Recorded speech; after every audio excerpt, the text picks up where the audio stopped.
По поручению президента было принято решение о легализации транспортных средств, которые были завезены из стран ЕС. У нас 3 формы обращения. Это egov.kz по приложению банка второго уровня, а также обращение в спецсон. Данная работа очень гибкая.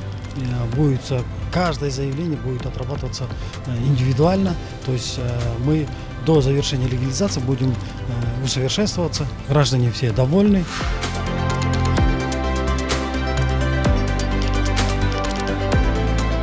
Мен көп балалы әкемін. Мына өкімет басшыларына рахмет. Осындай бала шағамызды осымен асырап жатырық. Мына келдік, өткіздік документімізді. Мына алдық. Халықтың жағдайын жасаған үшін көп рахмет. Онлайн подал заявку, пришло уведомление, что возможно легализовать. Все, пришел, получил заявление, сказали пройти сверку, и дальнейшее уже там оплачивать. Это очень хорошо, да. Тем более машин много, и с киргизским учетом, и с российским, с армянским. Будет здорово, да, если всех легализуют. Налоги, соответственно, все будут платить. И меньше нарушений будет, так как фиксация уже будет с госномерами на казахстанском учете.